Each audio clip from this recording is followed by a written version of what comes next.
नमस्कार ईटीवी की इस खास मुलाकात में आप सबसे मुखातिब हूं मैं प्रशांत पांडे। कुछ आवाज़ें अपना असर इस कदर छोड़ती हैं कि उनके बारे में जिक्र जब जब भी छिड़ता है तो हमेशा यही होता है कि कुछ नगमे, कुछ किस्से, ये सारी बातें यूं ही चलती रहें। और इस वक्त हमारे साथ वर्ल्ड म्यूजिक डे के खास मौके पर मौजूद हैं तड़कती कड़कती आवाज़ की क्वीन कह लीजिए कनिका कपूर। हम सीधा तारुफ करते हैं। कनिका, बहुत बहुत स्वागत ईटीवी की इस खास नहीं, वाकई जैसे कहते हैं कि आवाज़ जो है वो अपना असर करती है। और कहते हैं कि जो शुरुआत हुई, चूंकि ईटीवी उत्तर प्रदेश में काफ़ी देखा जाता है और वहाँ से हमें बड़ी रिक्वेस्ट आई कि कनिका कपूर से है ख़ास बातचीत हम तक पहुँचाएं ज़रूर। मैं तो यूपी की हूँ, good stuff। तो ये जो जर्नी थी, जाहिर सी बात है आसान नहीं रही होगी। वो पहला कनेक्शन म्यूज़िक से कब हुआ? मेरे गुरुजी लेट श्री पंडित गणेश प्रसाद मिश्रा जी आते थे मेरे चाचा को सिखाने। मैं लखनऊ की रहने वाली हूँ, तो घर पे आते थे, महानगर में रहती थी। एंड सो मैं वहाँ बैठती थी, हर संडे को आते थे। एंड देन 2 साल तक ऐसे ही चलता रहा। एंड जब मैं 8 साल की थी तो उन्होंने मुझे सिखाना शुरू किया, क्योंकि I had a musical year. And मेरी फैमिली सब काफ़ी म्यूजिकल, मतलब सुनने में है। Business, my father is a businessman, joint family में रहते हैं हम लोग अभी भी। And that's it, that's how music started. When I was 8 I started learning. 12 साल मैंने सीखा अपने गुरुजी से, एंड आज मैं जो भी हूँ उनकी वजह से हूँ। एंड उन्होंने बहुत मेहनत से सिखाया, 2-2 घंटा, 2.5 घंटा सिखाते थे। हर रोज़ सीखती थी मैं वीक में, तो स्कूल, उसके बाद बिल्कुल म्यूज़िक, एंड देन ट्यूशन पे जाती। तो इसलिए मैंने और मेरे ख्याल से कुछ किया नहीं इतने साल। This is what I concentrated on. And उन्होंने मुझे बहुत सी चीज़ें सिखाई। एंड देन आगे चल के जब मैं 13 साल की थी तो अनूप जलोटा जी, जो मेरे फादर के बचपन के दोस्त हैं, लखनऊ से हैं वो भी, उन्होंने मुझे एक मेंटोर किया एंड सिखाया। तो मैं उनके साथ काफ़ी शोज़ में गई।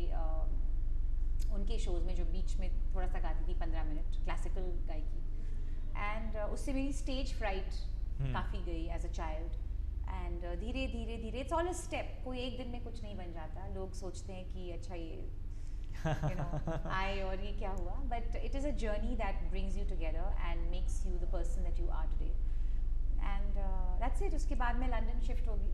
एंड 18 साल की थी तो मेरी प्रैक्टिस रोज़ की वहाँ जो गुरुजी के साथ थी वो रुक गई, which in a way was a good thing, because मेरी जो खड़ी खड़ी आवाज़ थी, क्लासिकल से बहुत खड़ी हुई आवाज़ थी, वो थोड़ी सी मीडियम रेंज हो गई।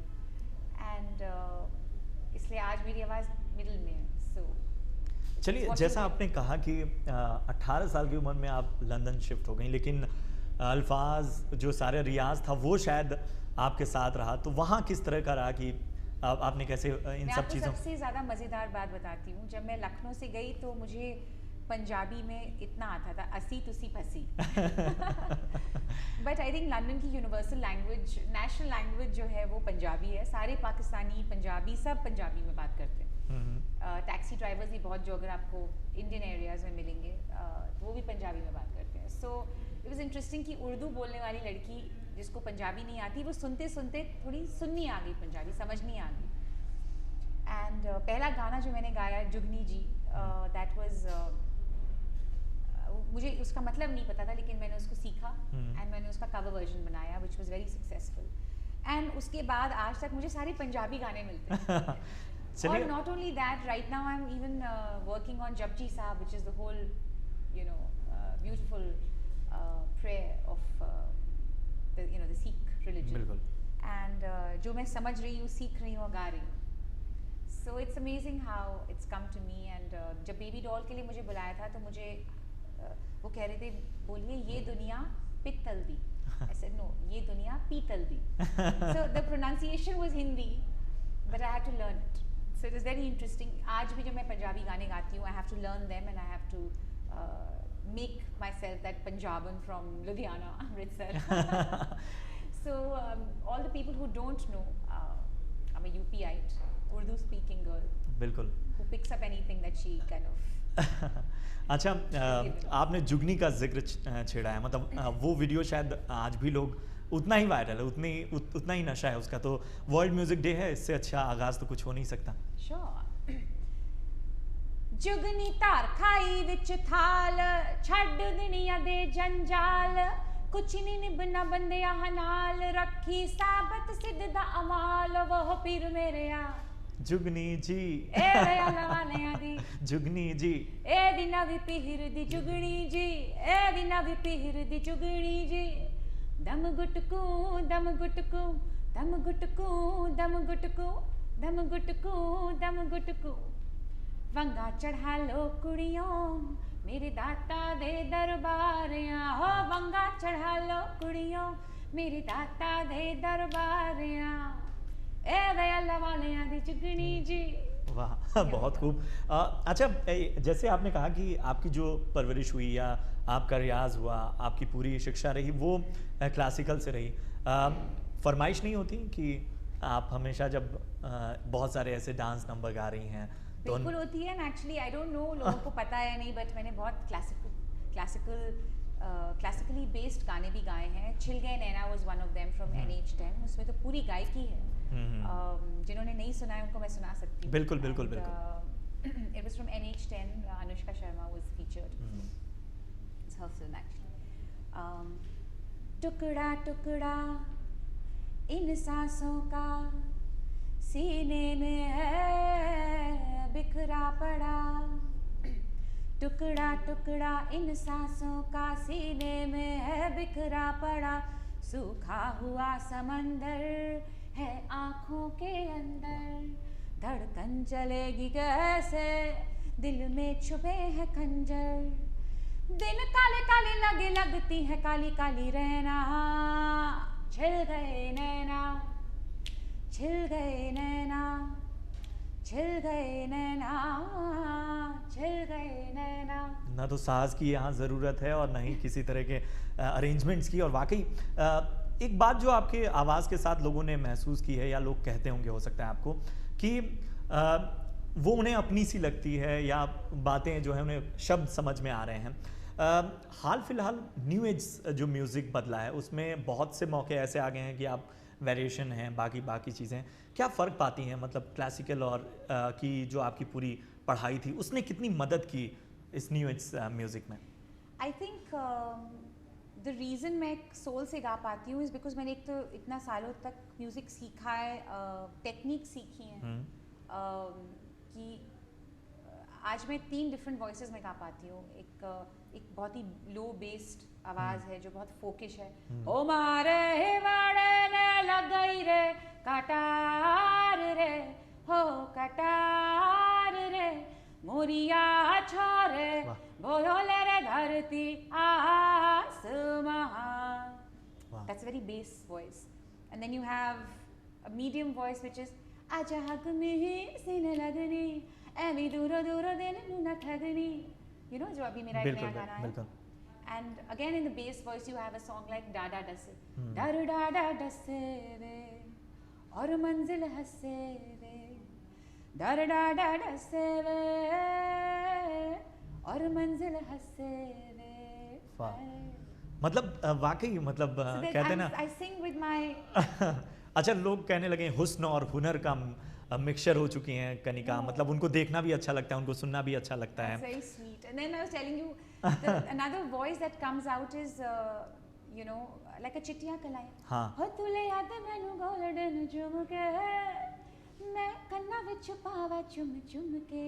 So this is a sweeter tone, it's a higher voice. आपकी ज़्यादातर जो मतलब हर एल्बम में या हर सिंगल में हर कामयाबी तो है लेकिन ज़्यादातर जो कामयाबी का जो परसेंटेज है वो मीत ब्रदर्स के साथ है, तो वो मतलब सुना हमने कि वो आपके पुराने दोस्त हैं बहुत सारे। वो दोनों भाई मेरे मैं इनफैक्ट मनमीत भैया को तो छोटे से राखी बांधती हूँ। अच्छा। एंड वो मेरे ब्रदर के साथ सिंधिया स्कूल में पढ़ते थे। अच्छा ये कहाँ पे? ग्वालियर में। अच्छा। बहुत ही बड़ा बोर्डिंग स्कूल है तो हाँ। मेरा भाई मेरे फादर सब सिंधियंस हैं एंड तो वहाँ मैं जब जाती थी अपने भाई से मिलने हर 3 महीने में तो मेरी उनसे मुलाकात हुई। वो मेरे भाई के बहुत अच्छे फ्रेंड्स हैं एंड वो मेरे घर भी आते थे लखनऊ में and we all kids and ऐसे because I used to sing and वो भी बहुत अच्छा गाना गाते थे। तो सबसे पहली बार मैंने उनके साथ परफॉर्म किया था सिंधिया स्कूल के 100 ईयर्स के सेलिब्रेशंस में एंड फिर वो मेरे घर आए थे तो I had this whole little setup, मेरा अपना सिंथेसाइजर था, एक सोनी का छोटा सा सिस्टम था एंड तो मैं प्ले करके उनको, मुझे याद है आज अभी तक, एक गज़ल सुनाई थी मैंने उनको, and they were amazed because मेरे पास माइक वाइक सब था घर में. You will ask them one day, they will tell you about it. And I used to sing this ghazal called Salona sa सजन है और मैं हूँ. वाह. तो मैंने वो सुनाई थी उनको. बिल्कुल बिल्कुल, वो गज़ल ज़रूर सुन. मतलब आपके बहुत अजब सा होता है, आपसे डिमांड वही होंगी कि आप चिट्ठियाँ कलाइयाँ सुनाई, लेकिन गज़ल भी आपसे सुनना चाहेंगे. Sure. सलोना सा सजन है और मैं हूँ, जिया में एक अगन है और मैं हूँ, सलोना सा सजन है और मैं हूँ. मतलब यहाँ इस इंटरव्यू के ज़रिए पता चल रहा है कि आपने खुद को कितना री इन्वेंट किया है इस पूरी जर्नी में. अच्छा, एक चीज़ और होती है कि ज़िंदगी में ऐसे मौके आते हैं जब आप ये मुश्किल हो जाता है कि आप अपने पैशन को चुने या बाकी जो जिम्मेदारियां हैं, और आपके साथ मतलब जिम्मेदारियों का तो पहाड़ सा था. Oh my God. Tell me about it. तो क्या कुछ रहा, मतलब कैसे बैलेंस किया, या आप अपने आप को इतना कि आप म्यूज़िक को इतना तहे दिल से चाहती थी, उसके बावजूद आपने बाकी चीज़ों पे ध्यान दिया? No, you know, I mean, I know I might sound very cliche or very whatever, filmy, but you know, जैसे शाहरुख खान का एक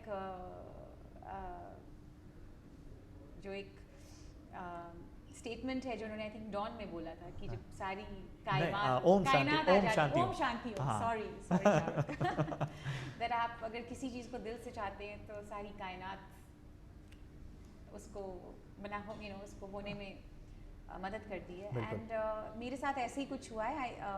मैं छोटे से म्यूज़िक सीखती थी, एंड देन जब मैं लंदन गई, then there was no way because I was a very young mother.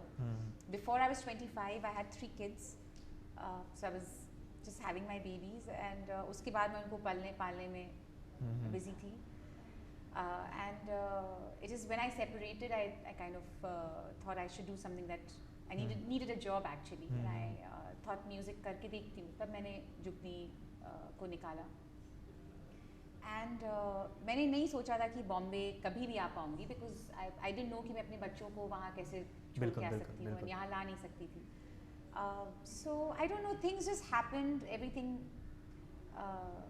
happens for a reason. मुझे जुगनी गाने के 1.5 साल के बाद एक रैंडम फ़ोन कॉल आया बालाजी से, ऑफिस से, एंड बोले कि एकता कपूर को आपकी आवाज़ और स्टाइल ऑफ सिंगिंग जुगनी का बहुत पसंद है, वो आप की आवाज़ यूज़ करना चाहते हैं.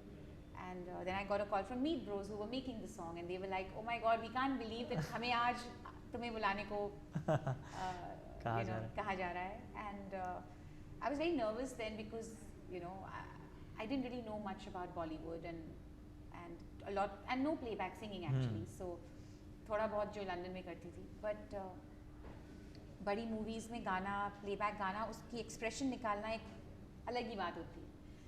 एंड जब जो मुझे लगता है अब मैं सीख रही हूँ 2 साल के बाद. And that's it. I came, my father said of course you must go, and it was because of him. My family gave me a lot of support, my children gave me a lot of support, and that's it. I came to Bombay, I sang, and मैं वापस चली गई. Baby Doll came out 8 months later. This was May 2013. Baby Doll came out Feb 2014. I didn't come for the music release, but I came 10 days after when the song had taken off, and they asked me to come and promote the song. So जब मैंने गाना गाया था तो मुझे ये भी नहीं पता था कि सनी लियोन कौन है. एंड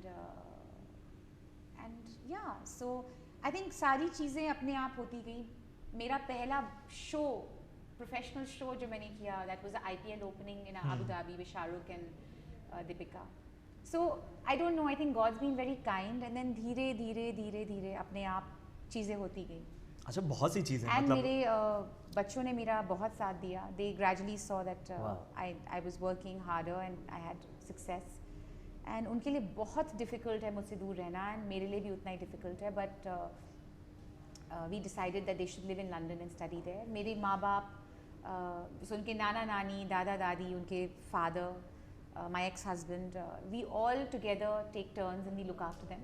चलिए नहीं वो हम देखते हैं मतलब सोशल नेटवर्क पे, मतलब आप सबके लिए वक्त भी निकाल लेती हैं, कभी आप लखनऊ में अपने गुरु से मिलने पहुंच जाती हैं, कभी आप कहीं और होती हैं, तो ये सारी चीज़ें कहीं ना कहीं आप को लगता है कि ये पॉजिटिविटी बहुत मदद करती है। हम लोग बहुत ही क्लोज नेट फैमिली है। मेरे ख्याल से मेरी फैमिली में 150-200 लोग होंगे। मेरी मासियाँ, मेरे मामाज, मेरे चाचाज, I mean I have we are huge family and I am very close to my dadi nani everyone. सो मेरी नानी कानपुर में रहती हैं, मेरी दादी लखनऊ में रहती हैं, तो एंड दे लेट 80s, तो मेरा मन करता है कि मैं उनसे जितना मिल सकूँ मिल पाऊँ। And so I think everybody is come together to help me. अच्छा, बहुत कुछ और भी कर रही हैं, मतलब हमने कुछ वीडियोस देखे जिसमें आप फैशन वर्ल्ड में भी दिख रही थी रैम्प पे, और मतलब आपके डिज़ाइन किए हुए कुछ चीज़ें हमें नज़र आई। No, so when I was in London मैंने अल्बर्टा फेरेटी, इटालियन डिज़ाइनर है, बहुत ही बड़े डिज़ाइनर हाउस है, डिज़ाइन हाउस है, and Alberta Ferretti invited me to walk the ramp for a demi couture in Milan Fashion Week, and it was mainstream. So I did that, but मैं ये गाने से पहले कर रही थी, फैशन में काफ़ी इन्वॉल्व थी, एमिलियो पुची के साथ, लुई विटॉन के साथ मैंने कुछ शूट चीज़ें करी थी। So but that was just for fun, really. It was not exactly a profession. That was happening when I was a lady of leisure. चलिए, so that happened, but अब मैं काम कर रही हूँ जो मेरी मदर का काम है एक्चुअली, चिकनकारी, हाथ की कढ़ाई, लखनऊ की। मेरी मदर ने 25 साल पहले एक चैरिटी शुरू करी थी, कलाकृति करके, उसमें वो जॉब्स देती हैं। आज की तारीख में 100 लेडीज़ हैं जो काम करती हैं, ऐसे एयर कंडीशनिंग सेंटर्स बनाए उनके लिए, काम के लिए, एंड उनको पर मंथली सैलरी मिलती है, तो वो हाथ का काम करती हैं। तो इसीलिए पिछले 10 साल से मैं लंदन में करती थी, अब मैंने अपनी मदर को हेल्प करने की इस साल ठानी की, because it's for a good cause. बिल्कुल। And it's reviving art and also it's helping these women to have a job. So मुझसे जितना भी हो सकता है मैं कर रही हूँ। चलिए, आने वाले वक्त में क्या कुछ होने वाला है, मतलब बहुत जाहिर सी बात है सबसे ज़्यादा फैंस आपके आवाज़ के जो दीवाने हैं वो सुनना चाहेंगे। आई हैव अभी तो नए 3 गाने निकले हैं इस महीने, आप अभी जाके उसको अगर नहीं सुनाए तो आप प्लीज़ सुनिए एंड मुझे बताइए। तो सुनाई दीजिए उन्हें। Well, we have Akhiyan from 2 Lafzon Ki Kahani on Randeep Hooda and Kajal Aggarwal. We have Dada Dasse from Udta Punjab, and मेरा कल गाना निकला है hug me from Beiimaan love, Sunny Leone, and it's we've hit 1 million hits in 24 hours. We are thrilled. And it's a big dance number. So here we go. We have a summer anthem for you. अगले 20 दिन में एक बहुत बड़ा गाना निकल के आ रहा है, बहुत ही अच्छी बड़ी फिल्म में है, मैं अनाउंस नहीं कर सकती इस समय, बट 20 दिन दूर है। चलिए, फिर भी जाते जाते हमारे दर्शकों को क्या सुनाना पसंद करेंगे आप, जो आपके दिल के सबसे करीब हो, आपकी फिल्मों का गाना?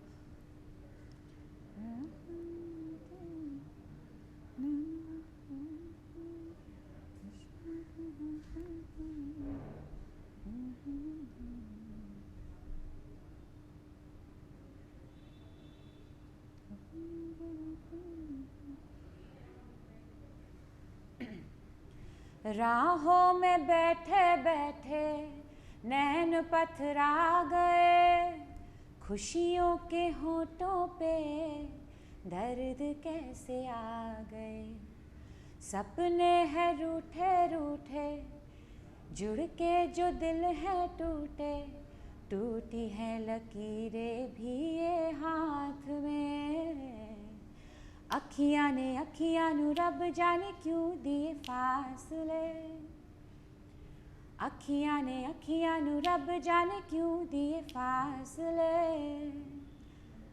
रोंदिया ने छम छम करके तेरी यादों में मर के, रोंदिया ने छम छम करके तेरी यादों में मर के, भूल गया जिंदड़ी दे रास्ते। चलिए गनका, उम्मीद करते हैं कि हमें जितना मज़ा है इस बातचीत का हमारे दर्शकों को भी उतना ही अच्छा लगे। और बिफोर आई गो, मन जावे है ओ मेरे गाने तू सुन ले, और रिक्वेस्ट पाइया वे। चलिए, बहुत बहुत शुक्रिया हमसे बातचीत करने का, और आपका सफ़र बेहतर और बेहतरीन बना रहे। हमसे बातचीत करने का बहुत बहुत शुक्रिया। Thank you so much.